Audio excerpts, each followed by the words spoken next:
I did everything wrong. First of all, I was a runner, a distance runner, which I loved. I mean, I absolutely loved it. And I thought it was a okay thing to do. And I later learned it's really not an okay thing to do. Welcome to the Invigor Medical Podcast, where we sit down with medical professionals and discuss a full spectrum of health-related subjects. It all starts in 3, 2, 1. Welcome to the Invigor Medical Podcast. I'm Derek, and today we are going to be having an interview with Emily Gold Mears. Emily is a former attorney turned citizen scientist. She's a biohacker, author, and her research focuses on optimizing health through the intersection of functional and allopathic medicine. She really focuses on empowering individuals become their own health advocates, and we're really excited to have this conversation. Emily, how are you doing today? I am well. Thank you for having me on your podcast. Yeah, we're really super excited to have you here. So in research for this podcast, I was looking through your website. I was looking at your book and really exciting stuff. Can you tell us a little bit more about it? Well, I wrote a book. It's called Optimizing Your Health, an approachable guide to reducing your risk of chronic disease, because I was motivated for several reasons. One, the most glaring reason is that we live in the most unhealthy country in the Western world. And the CDC just recently came out with a staggering statistic that lifespan is declining. Wow. For the first time in quite some time. And I think everything indicates that the current approach is not working. And we must adopt a better approach, a different approach. And one of my missions is to encourage people to become their own healthcare advocate, because we can no longer rely exclusively on our healthcare practitioner for several reasons. I mean, the insurance companies are squeezing them so that they don't have a lot of time they can spend with each patient. Many of them are overwhelmed and don't have time to keep on the latest discoveries. And then, of course, there's the staggering concept that I learned through my research, which is it takes 17 years between the time something is discovered, a new innovation, and it becomes widely accepted and part of the standard of care. Yeah. So I did a lot of research on things that I found that are probably not even going to be accepted for quite some time, and yet they're validated and they should be accepted, and people need to know about them. Yeah, definitely. You know, you bring up a lot of really good points, and I wanted to ask you about some of them. So your journey of going from being an attorney to now a citizen scientist, I'm sure that was a very interesting transition. You said that you did a lot of research. Now, when I think research, when someone off the street tells me, "Oh yeah, I did my research," I think, "Oh, research means you went on YouTube and you watched a 1-hour video, and now all of a sudden you're the expert," right? I'm sure that when you say that you did the research, it was much more comprehensive than that. What exactly does your research process look like? Well, for one thing, I have 200 footnotes in my book because I wanted to make certain that people didn't think I made any of this up. Right. This is all evidence-based. And I research extensively. And while I did not love being a lawyer, one of the things that I learned and I became competent at was research skills. And I developed some good, useful research skills, which then I transitioned into the field of science, because that's really my first love. And when I research things, I want to make sure I'm not conveying misinformation or junk science, because there's so much of that out there. And I look at clinical studies, I go on PubMed, I go on Google Scholar, and I scour the studies, and I don't just read the clinical studies, because a lot of them are flawed too. Even though they're considered to be the gold standard, there are so many nuances involved in these clinical studies. For instance, one has to try and determine who sponsored the study, because oftentimes whoever sponsors the study has a particular result in mind. And these studies can be manipulated. And so one has to search for that.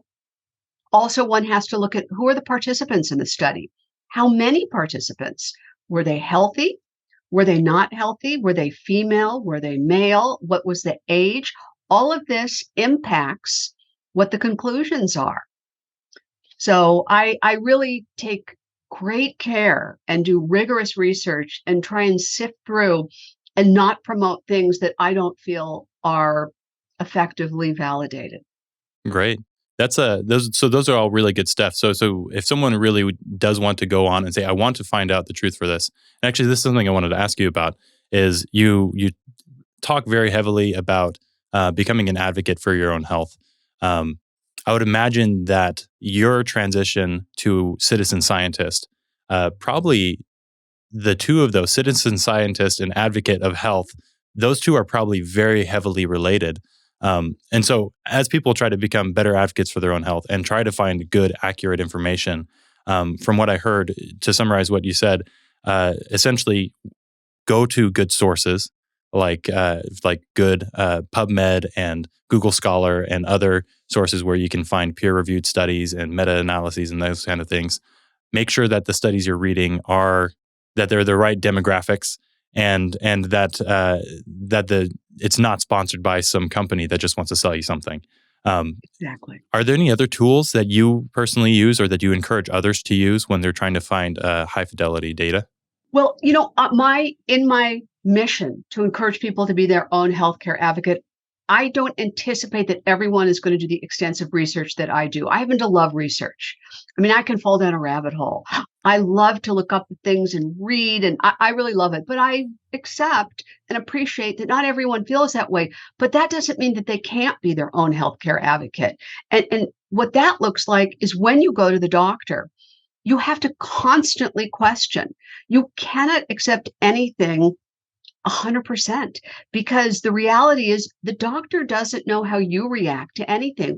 One of the main themes throughout my book is that each one of us is quite different genetically and biochemically. And so what works for one person may not work for another or could be downright harmful.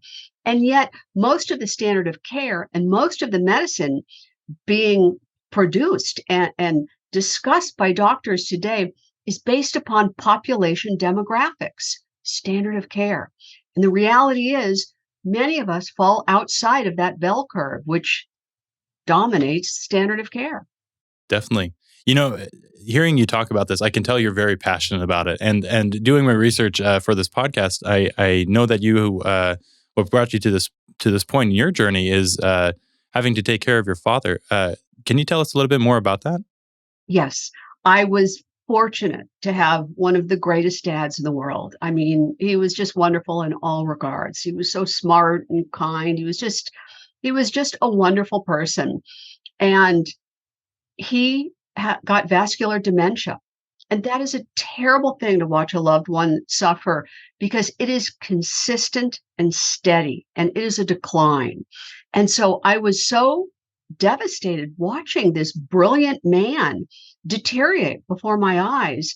And I began to read, and I watched how the conventional healthcare system was handling his disease. And I was horrified, to be quite honest. They were just plying him full of pharmaceutical after pharmaceutical, many of them working at cross purposes. And I thought there must be a better way. And I began my research to see if there was something I could find, maybe to delay the progression of the disease or something. And what I found was so grim and so depressing that despite billions of dollars allocated to drug research and many brilliant scientists devoting their lives to finding cures for these neurodegenerative diseases, there has been no meaningful progress. And at the same time, the expected numbers of people who are going to be getting these neurodegenerative diseases, they're rising exponentially. And that I found to be quite frightening. And so when I couldn't find anything very helpful for that specific disease, I broadened my research to include all chronic diseases and to see what we could do to at least postpone the onset. I didn't really find that there's anything that can guarantee a total prevention, but I do believe that there are many things that we can do to postpone the onset so that we can live a healthy life for a longer period of time. Yeah. Something what drawn me to your work is actually what you're saying, the chronic disease and how it kind of piles up as we get older. There's another thinker in the space. I don't know if you've ever heard of a guy named David Sinclair. Oh yeah, I have. I don't agree with everything he says, by the way. Yeah, and that's just fine. One thing that I would actually like to hear your thoughts on, and if you disagree, I'm all ears. is he talks about how as we get older, a lot of these chronic diseases come about because we age. And so his philosophy is if we can do things to intentionally counteract the aging process, then a lot of these chronic diseases will also be fought back as well. What are your thoughts on that? Absolutely. David Sinclair, who is brilliant, but I still don't agree with a lot of things, some of the things that he says, despite his brilliance. But he and some other scientists are trying to classify aging as a disease, which is a really interesting concept that I don't think people have thought of aging as a disease before, but rather just something which is inevitable. And I do believe that what he's saying is true, because what we're finding with chronic disease is that the genetic component is actually quite small, 5 to 10%, depending upon who you believe. And so that means that the remaining 85 to 90% is lifestyle and environment. And the good news about that is that we can control certainly our lifestyle choices and to an extent our environment by doing many things and changing our lifestyle. And so that's kind of optimistic. That was the corollary to what I found about how to deal with someone with dementia. The good news is if you haven't been diagnosed yet, there's so many lifestyle adjustments that one can and one must make to improve their chances. Fantastic. So, just like you're saying, as chronic disease becomes more prevalent in their society, what do you think? Like, what are the main risks that you're seeing, or what are like the main chronic diseases that people should be aware of, and that they should be prepared for as they continue to age? Well, chronic disease is a rather big umbrella that includes, it actually, it concludes neurodegenerative disease, cardiovascular disease, cancer, autoimmune disease. I mean, it's a huge umbrella. It's probably what's going to kill most of us. So it covers all of them with the exception of acute infections or single gene diseases, things like that. So it's pretty much everything. But there's so many things we can do. So I find that optimistic. And I think hope is a really important thing for people to have. Definitely. So you talked about there are things we can do, and those are lifestyle changes and those are environmental changes. Can you kind of dive into those a little bit more? Yes, there's so many. My book has 19 chapters. The first 18 chapters are areas to address, how you can change your lifestyle, different areas. So a huge one, there's so many big ones, and there's so many ones that I love to talk about. But I'm a believer that one should start with their gut, because most of us are walking around with at least some level of gut dysbiosis, which is defined as an imbalance of good and bad bacteria. And when you have too much bad bacteria in your gut, it affects everything. And I believe that if you can't alter that balance and improve it, then you're not going to be able to fix anything else, because the gut controls everything. And this is a rather recent discovery. In the last 15 years, so much has been discovered about the gut microbiome, and they're learning it's connected to your brain through your vagus nerve. It impacts everything. So one should start with their gut and optimize that. And I also think another big driver of chronic disease are toxins. We are exposed to 85,000 chemicals are allowed in the US every year. Many of them haven't been adequately tested for safety. And then, of course, there's the combination of these chemicals, which increase their danger. And they're everywhere, literally everywhere. And it's unrealistic to think that one can eliminate their toxin exposure, but it's very realistic to say that one can reduce their toxin exposure. And they can do that by getting an air filter or a water filter.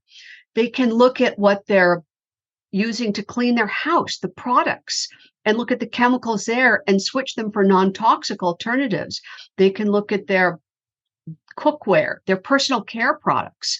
There's so many of these things that one can do. And I believe that each of these are incremental changes that add up and make a difference. Definitely. And in your book, you have a guide of some of those cleaners and the different things that you can look out for, and then some potential replacements as well. Is that correct? That's my 19th chapter. That's the 19th chapter is a resource guide. It's, years of me researching and vetting products that I believe are good, healthy alternatives, non-toxic brands.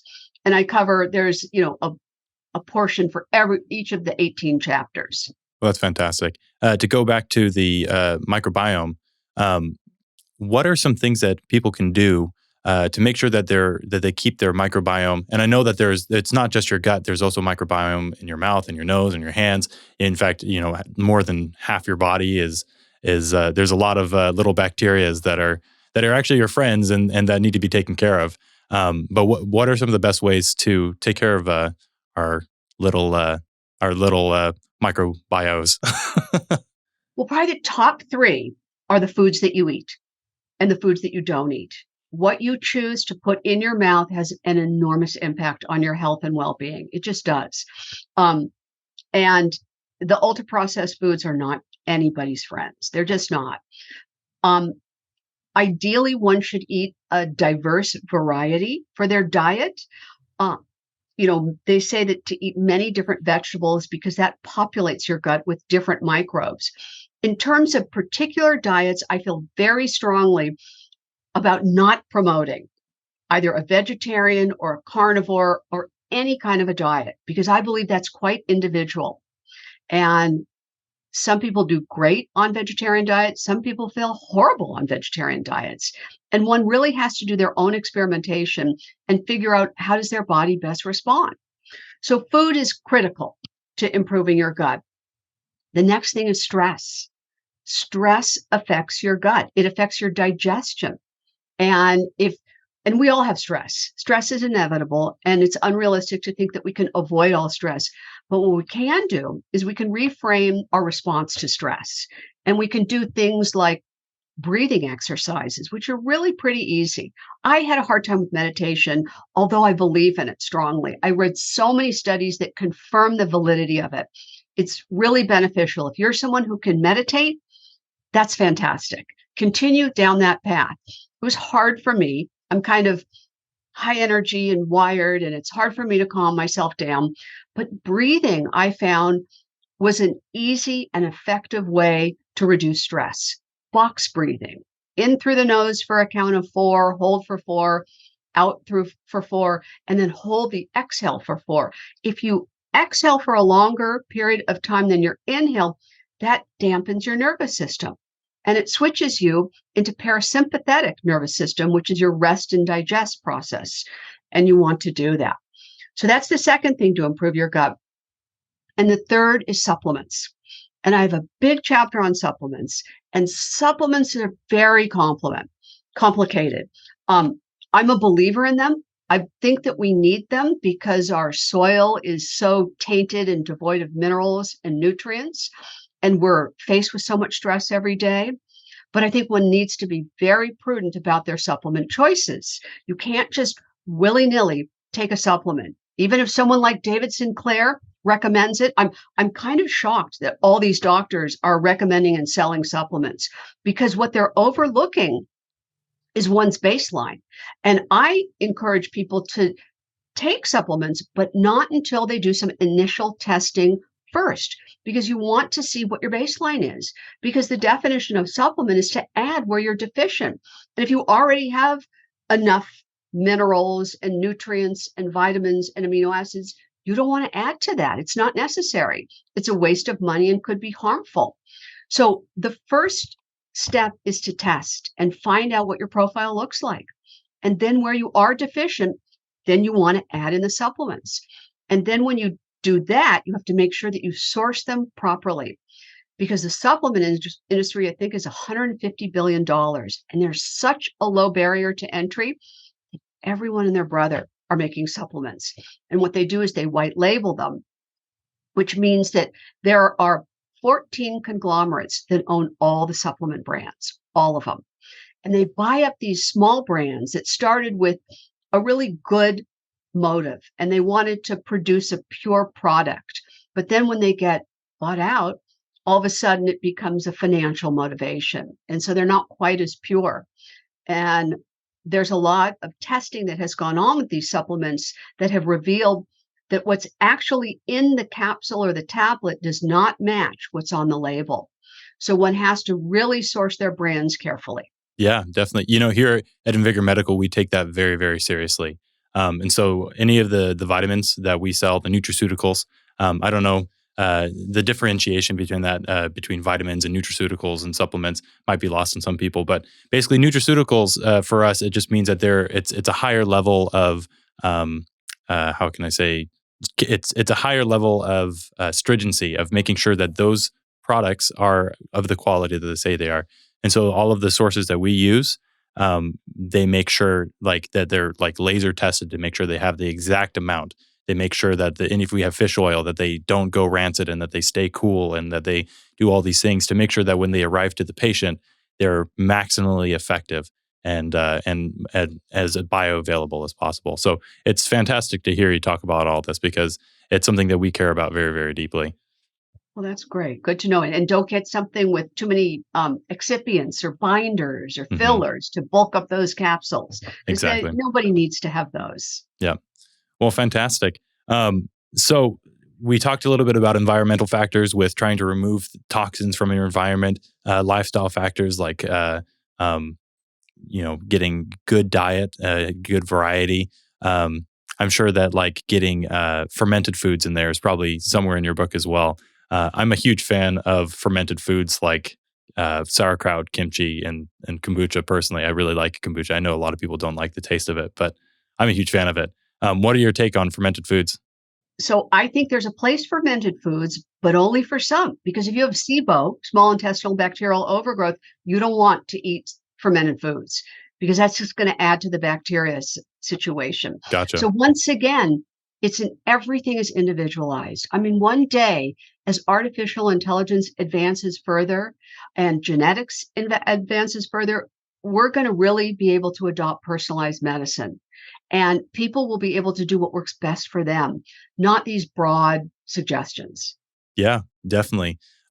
Actually, that's something I wanted to touch on next. But before we go there, when it comes to stress and reducing stress, there's two things that we really care about here on the Invigor Medical Podcast. We have what we call the 5 pillars of health, which is basically making sure you get enough sleep, that you have get enough exercise, that you have a good diet, that you have good social interactions, and then if any of those fail, if you have something where your diet's failing you or your sleep is failing you, that you can rely on either medications or supplementation of some sort to essentially act as that fifth pillar.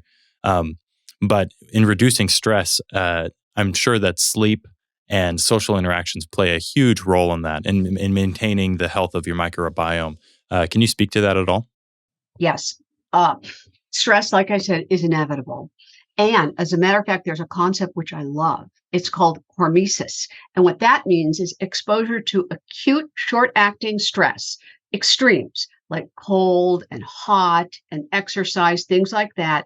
What that happens is it results in an adaptation, which then increases one's resilience. So stress is here to stay, but we have to have little stress is good for us. It's just the chronic, unrelenting stress that one has to work hard to reframe their response and try and figure out how they can respond better.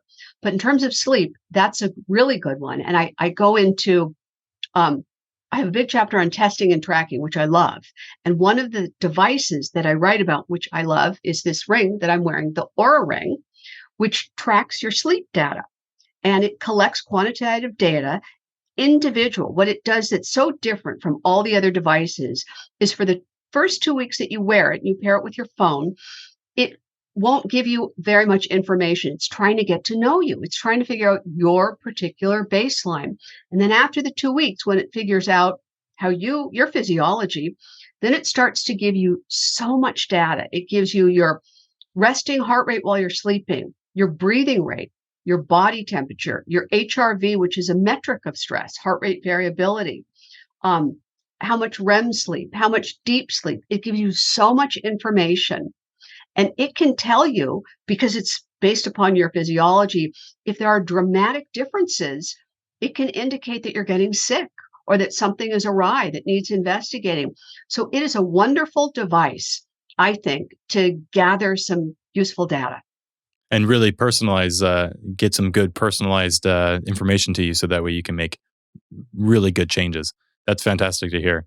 I bring up social interactions because stress and social interactions, I think, play a huge role with each other. I don't know if you're familiar with the tachykinin.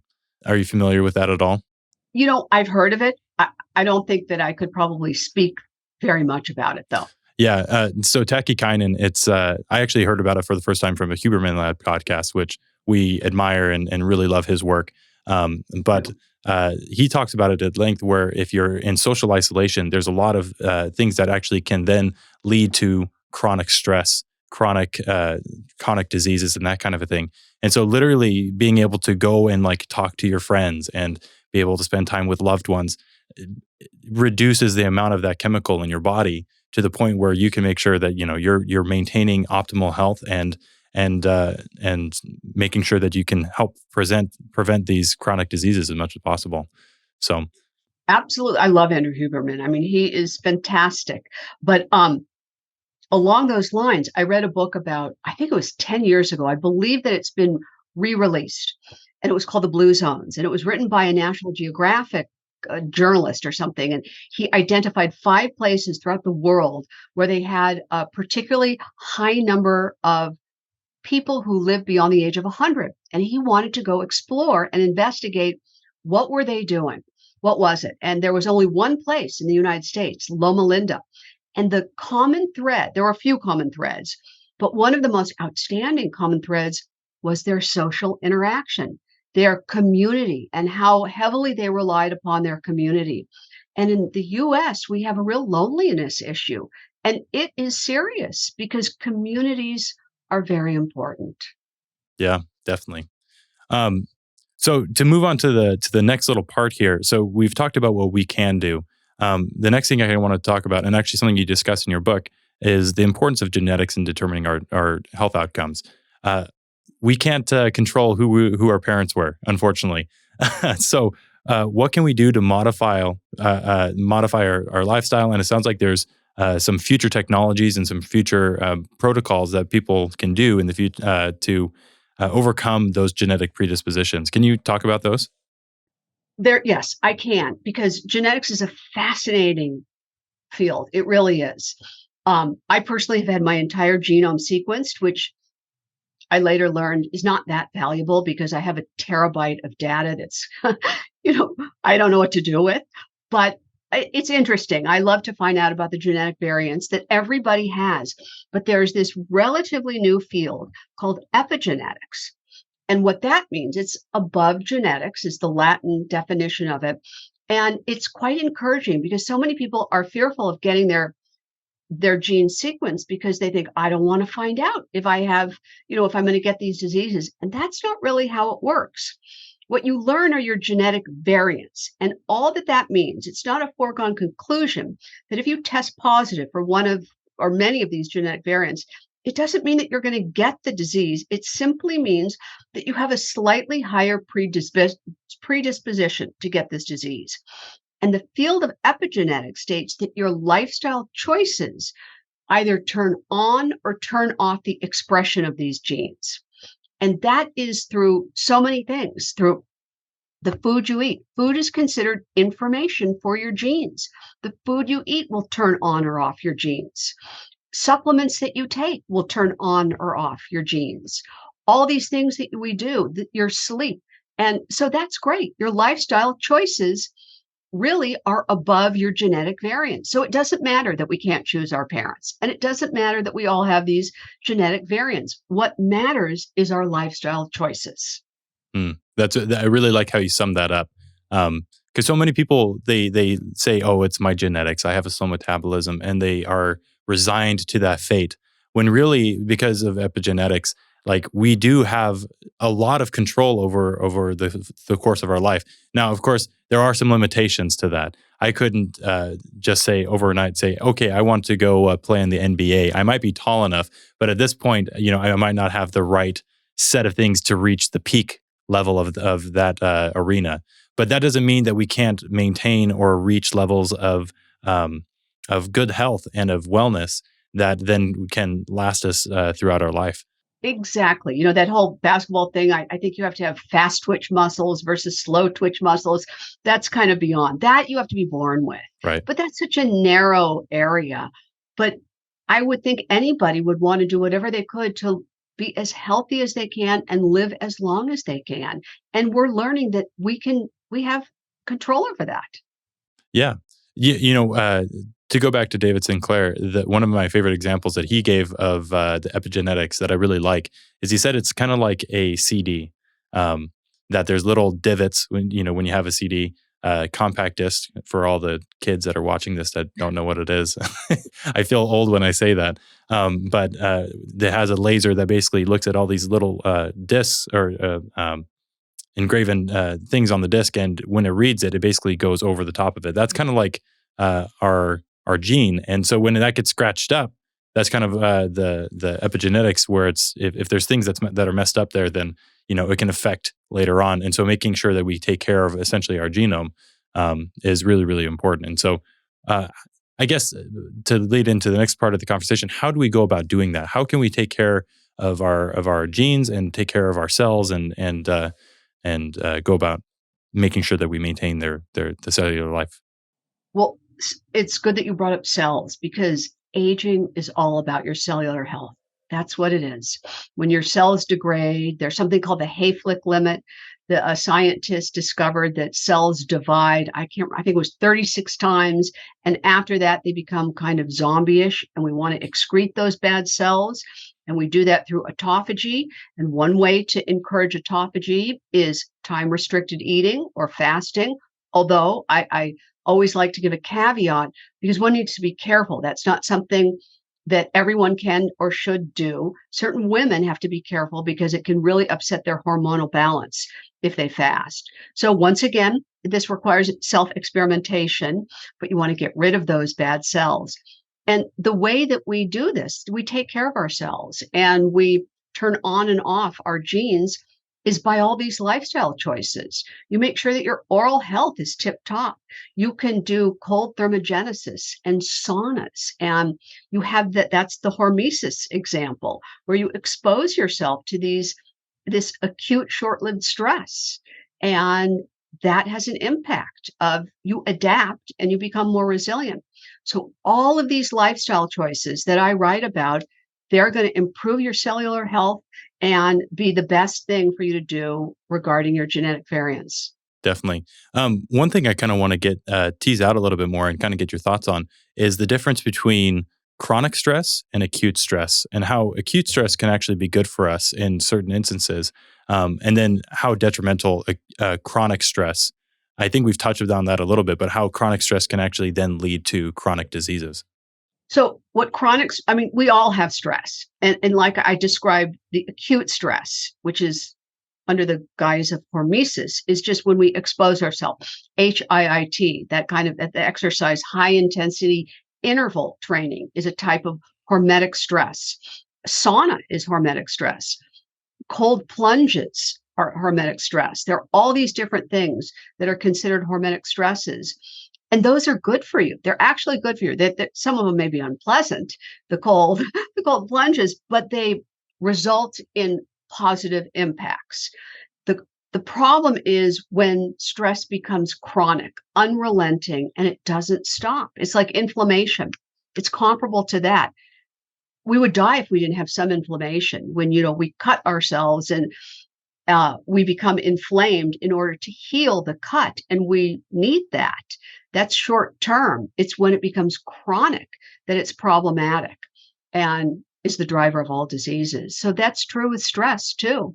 And there are many ways. You have to make sure that your sleep is optimized and your nutrition is optimized.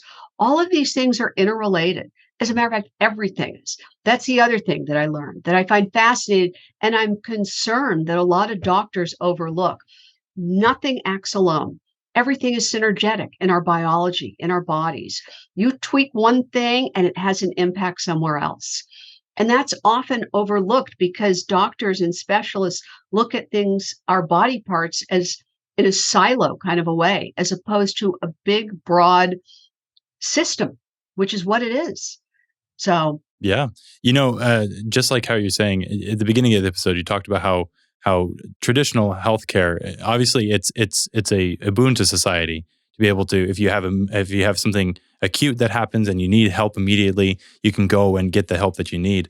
But for family practice doctors, they have very limited amount of time. They don't have the time to really get to know who you are as a person. It's like anything wrong, okay, in, out, done. Um, I'm personally very excited for the future of medicine when it comes to like telemedicine and how things are moving in that direction. Obviously, here at Invigor Medical, we are a telemedicine clinic. But what are your thoughts on telemedicine? I think it's great. And I think that that was one of there were several good things that came out of the pandemic. I mean, it's important to be able to segue because even though the pandemic is largely past, there are people in rural areas. And so telemedicine is wonderful for them. It gives them access to care they wouldn't ordinarily have. So, no, I think that it's here to stay and it's a wonderful addition. Yeah. Speaking of the pandemic, I know that during that time, a lot of people, probably one of the most common search things during the pandemic is, how do I boost my immune system? I know that you have some thoughts on that of like, well, maybe you particularly don't need to boost your immune system. Can you talk a little bit more about that? I can. There was a lot of discussion about that. There's so much discussion about problematic things, that I thought, oh no, that people shouldn't read that. But they use the term boost your immune system. I don't think you don't want to boost it because you might make it overactive. And what we learned through COVID was that's when cytokine storms happened and that killed some people. You do not want an overactive immune system because that's a component of autoimmune disease, an overactive immune system. You don't want an underactive immune system either. So what I think it's best to describe as a modulated immune system, because once again, this varies according to the individual. One person might need a boost, the other might need a downplay. You just need to modulate your immune system so that it's operating best for you. Perfect. Another thing I kind of wanted to get your take on, and maybe if you could explain in very simple terms, how would you describe the difference between the adaptive immune system and the innate immune system? We do have a two-part immune system, the innate and the adaptive. And what happens with the innate immune system is killer cells are released and they attack the invader, whatever the invader may be. And the adaptive kicks in if the innate immune system cannot complete its job. It relies on memory or B cells, antibodies. And that's the basic difference. But once again, you want that to be operating at peak efficiency. And so, I guess with that difference, that distinction made, what can people do to make sure? I guess part of it is getting testing to figure out, okay, are my white blood cells too high? Are they too low? But let's say that someone does have a weakened immune system. What are some things that they can do to make sure that that's up to where they need to go in your experience? So the first thing I would suggest is to try and figure out, why is your immune system weakened? Because the conventional healthcare system will just look at the blood work, and determine you have a weakened immune system and probably give pharmaceuticals.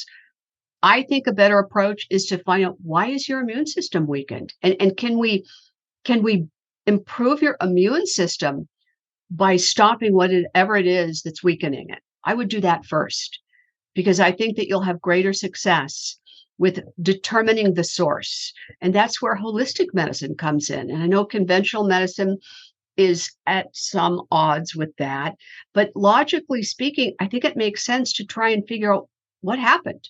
Our bodies are so remarkable. Our biology is really designed to heal.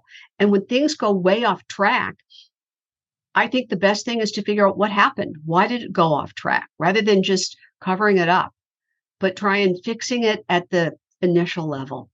Definitely. Man, this has been fantastic. I kind of wanted to shift the conversation now to more of your personal journey of now having learned all these things and becoming your own health advocate by in this journey of you becoming a citizen scientist. What are things that now you do differently to make sure that you maintain your health as you continue to age? Well, I do everything differently. I actually came to this far later than I would have liked. I keep thinking, if only I had known. I mean, I did everything wrong. First of all, I was a runner, a distance runner, which I loved. I mean, I absolutely loved it. And I thought it was a okay thing to do. And I later learned it's really not an okay thing to do. It's too intense. Endurance exercise is not good for you. It creates reactive oxidative species. It causes inflammation. I now have two bad knees. I can't run anymore. It's not good to exert. You have to move constantly, but not like that. So that was one of the things that I did wrong that I've changed now. Um, and my nutrition was shockingly poor because I ran every day. I could eat anything and I never gained weight, but I didn't have an understanding of what I was doing at my cellular level, what I was doing internally. It wasn't until I began researching, I thought, oh, I can't eat like that anymore. Even though I wasn't putting on weight, I'm doing terrible things. And so I completely altered my nutrition 180 degrees. And part of that was inspired by my father, because my father was an athlete also. And he didn't have a terrible diet, but he liked sugar and he liked gluten. And he was never overweight, but I realized how glucose is such an important component of health and disease. I just, in the last 6 years, learned that and came to that. And one of the things I love to do, and I suggest other people do, is you get a doctor to write you a script for a continuous glucose monitor. And you wear it for 2 weeks. Even if you're not diabetic, it gives you such valuable data. You can see how you're responding to food. Because for some people, eating grapes or a carrot or a banana, seemingly benign foods, whole foods, might spike your glucose. And that's something that you want to know, because those constant glucose spikes are a driver of disease. And so I did everything wrong. But so I completely changed my eating habits. I changed my sleeping habits. I basically changed everything. And I'm kind of old now, so I wish I really had learned all of this so many years ago. I have two sons, and I'm constantly saying to them, please learn from my mistakes so that you don't have to make the same ones. And they're probably like, Mom, we're not teenagers anymore. Come on. Right. And we're not going to listen to you because Right. your voice is on the wrong frequency or something Yeah, like that. yeah. So, I mean, they'll listen a little bit, but I still see things that they do that I thought, I wish I knew. I wish someone told me not to do the things I did. Yeah. But, everyone has to travel their own journey, I guess. Yep. When it comes to sugar, one of the things that I heard that I found very, very useful, and the way to conceptualize it is that when our blood glucose spikes, our blood cells are actually the ones that are carrying that glucose. And the way that it visualized that really clicked with me is when you make caramel. If you ever make caramel and you burn it at the bottom and it gets really crusty and it's hard and it's like if it shatters and it's difficult to work with. Essentially, what happens is when your red blood cells are carrying too much sugar, it's almost like they get caramelized and they become almost if they bump into anything, it can cause damage and especially if all of your red blood cells in your body are doing that, it can be very destructive to your body. And so when I heard it that way, I'm like, wow, that is a really good way to conceptualize like the effect that sugar can have on your body. And to take your caramel example one step further, there's something called glycation that happens to your skin if you eat too much sugar, and it's along the lines of what you just described with the caramel. Yeah. So in that regard, there are some medications, pharmaceutical grade medications, and also some supplements that people have talked about. Metformin and berberine. Obviously, David Sinclair talks about those at great length. What are your thoughts? Obviously, personalized. But what are your thoughts in general on those? Well, I do have thoughts. I know a lot of people love metformin. A lot of people in the biohacking community, they love metformin, which is a drug originally designed for diabetics, but people have found in the longevity community, they're thinking that it can extend their longevity.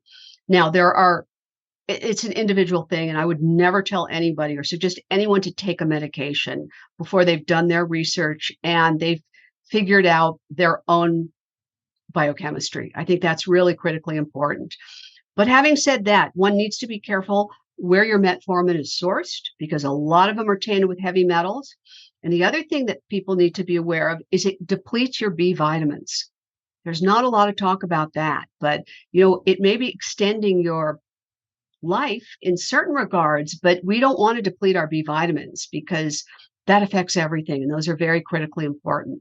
So that's my 2 cents on metformin. I don't take it, but I know a lot of people who do, and they love it. And I think people have to make their own choice for that one. Berberine is good. I do take berberine. Berberine has a lot of good benefits, as do many supplements. I mean, I take a lot of supplements, and as I take them, I realize that what I don't know, and I don't think anybody knows, is the synergistic effect. Because I probably take 50 a day. Each one has its purpose, but I wonder, okay, now are they interacting in a positive or a negative way? I don't know how one figures that out. That's a really hard thing. Artificial intelligence is going to help us with that as it advances further. We're not there yet. And the whole field of omics is so interesting, but people have to beware because there's a lot of charlatans that are selling products like we'll do your genetic profile and tell you exactly what to eat, what supplements to take, where to exercise. And the reality is for those areas, it hasn't advanced far enough yet. It will. I believe it will, and that will be great for everybody. The only one of those areas is pharmacogenomics, which everybody should look into because that has advanced pretty far. It's validated, and it can tell you such important information. Like if you have to go into surgery and you do one of these tests, you can find out if you have some undisclosed allergy to the anesthetic and things like that. So that one's really a good one and fairly advanced so that it can be utilized. But the supplement thing is very complicated and has a lot of nuances, although I believe in it and take them. Definitely. I was going to ask what some of your favorite supplements or ones that you feel like are commonly needed across the population. Here at Invigor Medical, we offer some of the most commonly commonly deficient vitamins across the U.S. populations, which include like vitamin B12, vitamin D. Those are the 2 main ones. And then we also have other vitamin packs that are nutraceutical grade that we sell as well. What are your thoughts? So let me ask this question.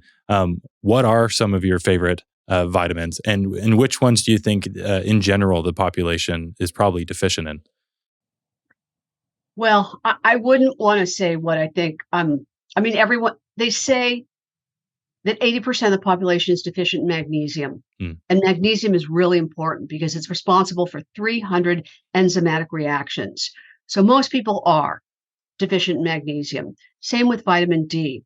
B is really important, as you mentioned, but here's a little caveat, and that is that if one has the genetic variant MTHFR, which about 30% of the population has, you have to be careful about your B vitamins. You do not want to take folic acid. You want to take folate, the natural form, and you have to take some degree of methylated B vitamins.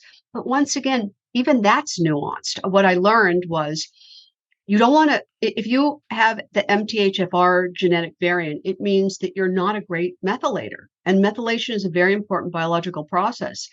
And when I first learned that years ago, I thought, I have to take these methylated B vitamins. And I started to do that. And I test my blood all the time because I want to know what's going on. And I found that my B vitamins went up too high. And then I started researching and found out you don't want to over-methylate. And by taking too many B vitamins, you can over-methylate, and that will turn off a tumor-suppressing gene. So this stuff is so nuanced that one needs to be wary. They can't do what their friend is doing. They have to look and see what's going on with their own body. Yeah, definitely. Well, fantastic. This has been great.